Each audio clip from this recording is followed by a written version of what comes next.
NaKeesa Marie of NaKeesa Marie Enterprises, also known as the Self-Care Engineer. I decided to go live today because I just wanted to make sure that I let you all know that I haven't forgotten about you, and I'm busily working on getting the next episodes of the podcast out to the world. I am having my pre-podcast interview conversations with Black women who are interested in being guests on the show. And let me tell you, I can't be more excited about who we're going to have as guests on the podcast. They are some dynamic, interesting, layered, amazing Black women who I just can't wait for you all to be able to hear from them, see them, learn about what their philosophy is about self care for Black women, how they're doing it, how they want to do it, and just, hearing more voices about this topic out there in the world.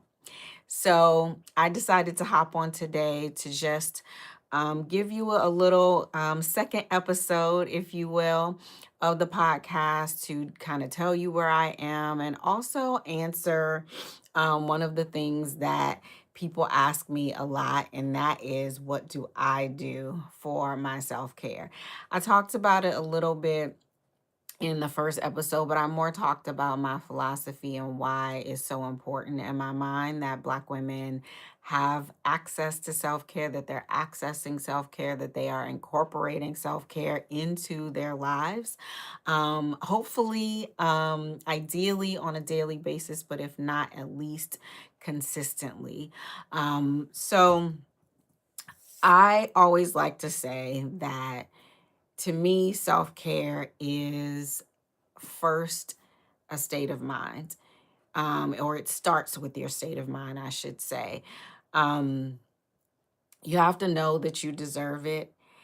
And even if you don't know that you deserve it, maybe you do it for someone else in your life. Maybe you have a child or a significant other or someone you love that even if you're struggling with not feeling like you deserve it per se, that you do it for them. And then eventually, I believe you'll start understanding how important it is for you and feeling that you do deserve it. At least I hope so.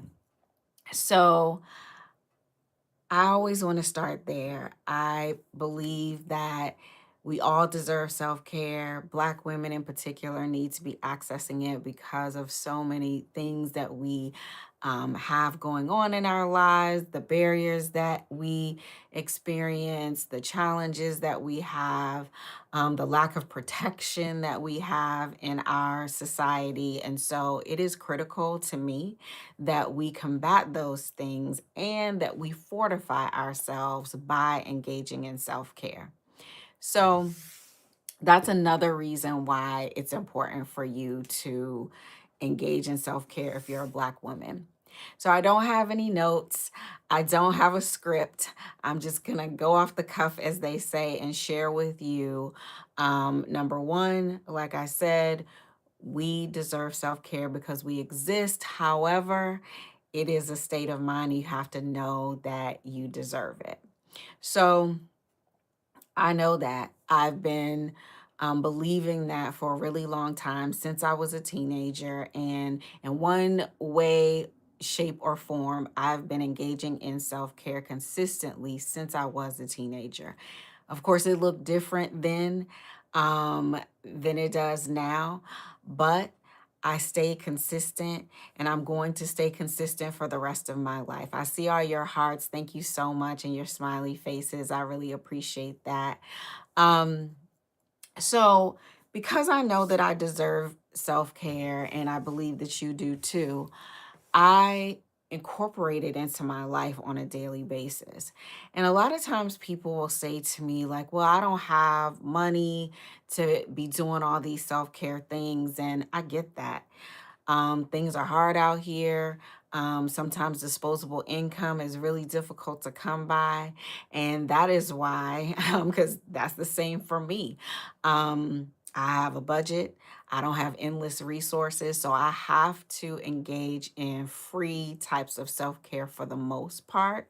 And then sometimes I can treat myself to things that are not um, free, that have like low cost. And sometimes I will save up for things I that cost more than, a little bit. So some of the free things I do, or really low cost, or things that are kind of like already built into my life, are I start my day with drinking my warm lemon water. That's something that works for me. I'm not a doctor, so I can't tell you what to do for your like physical health or anything like that. But that's something that I give to myself. On most mornings, I want to start my day with that. I start my day with hydration. I start my day also with meditation.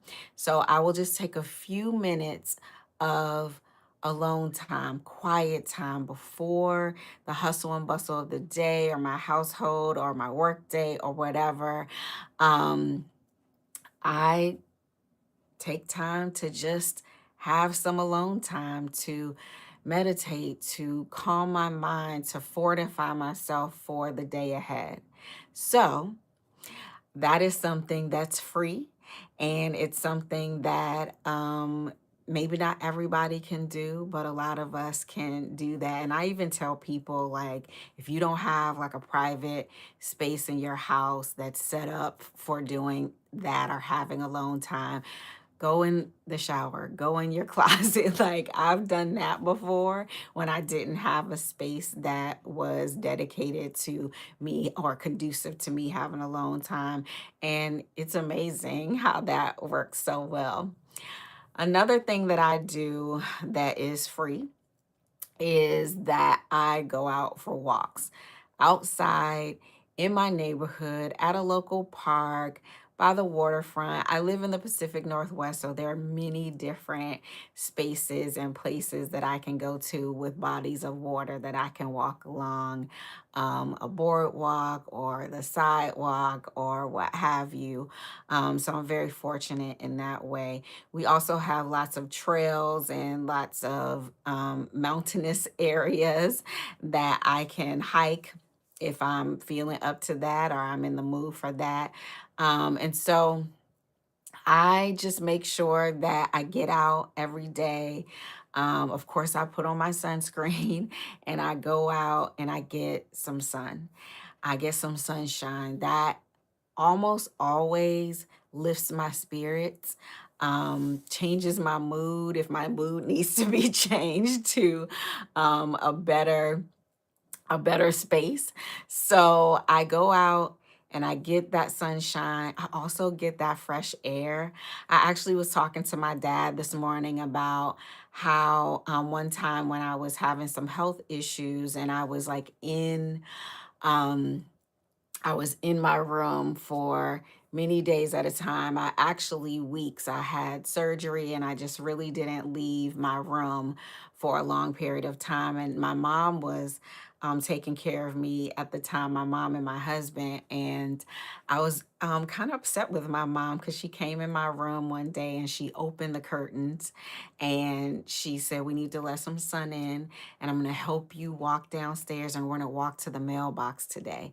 And I really was upset that she was making me do that. That first of all, she was opening the curtains. I didn't want sunshine in there.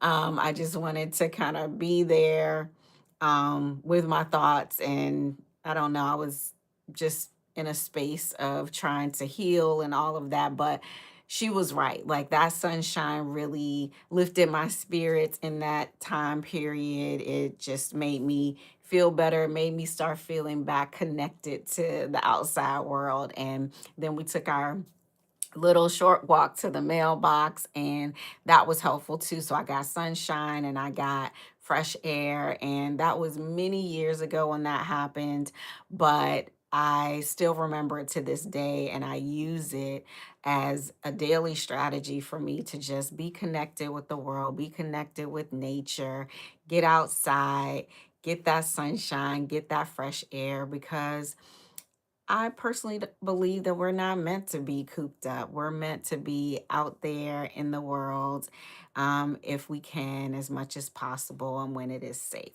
So that's another free self care strategy that I do, to invest in myself and my well-being, and just, it contributes to my mood being good and happy.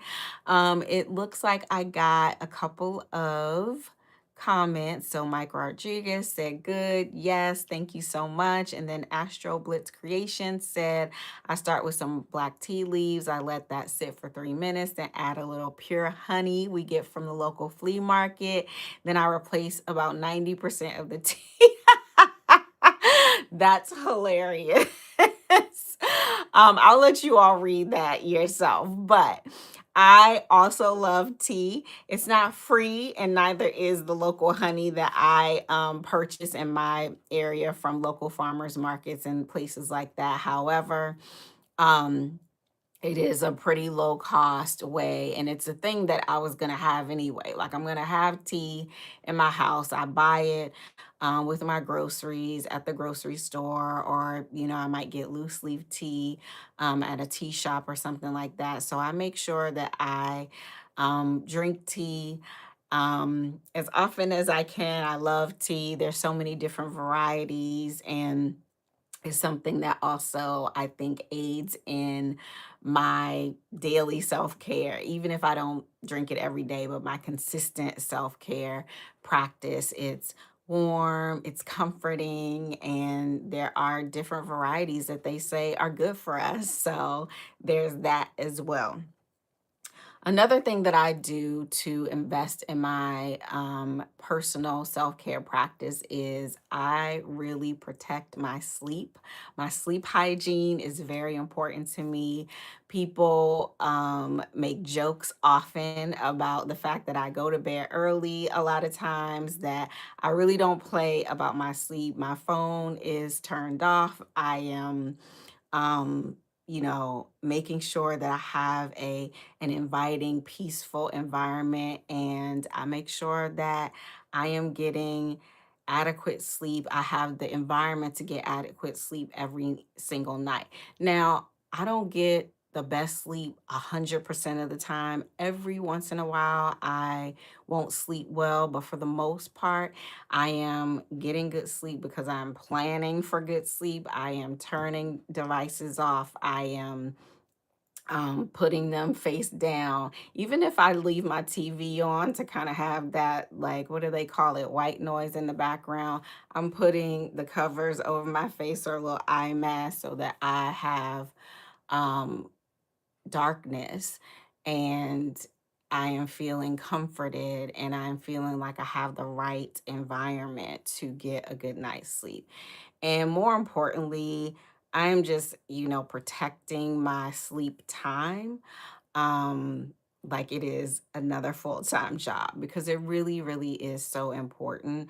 It makes me feel better and refreshed the next day. And there's all kind of data and studies out there that you can Google and look up and research about how important sleep is. So I suggest that, I recommend that you do that, and invest in your sleep as much as you possibly can too, no matter what age you are. But it's certainly important for us as we age. It's critical, from what I understand and what my personal experience has been. Let's see. Something else that I do is that I read. I love to read. Right now, I'm reading, one of the books I'm reading is a young adult novel called Black Girl's Day Off by Leah T. Williams.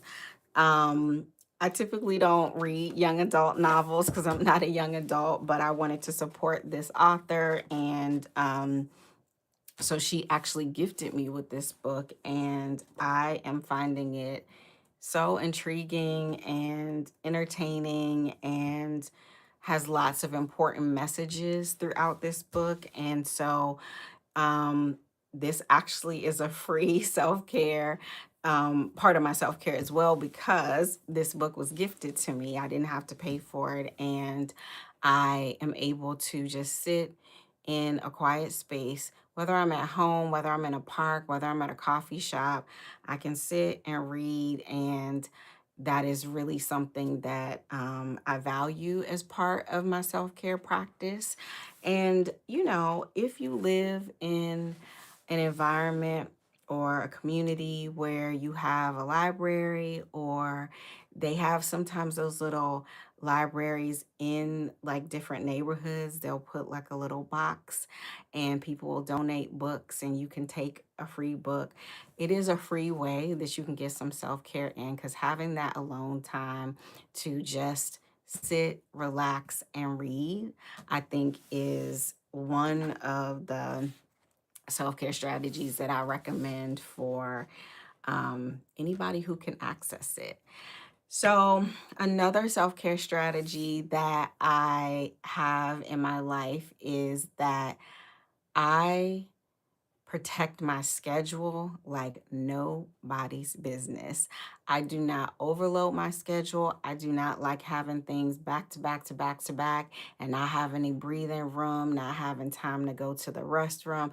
That is not, in my opinion, something that contributes to my wellness. So I make sure that if I already have like a semi full schedule and something else has to get put on that schedule, if at all possible, in as many instances as I can control it, I remove something. Something else gets put on, I remove something, because I have to have free space in my schedule every day.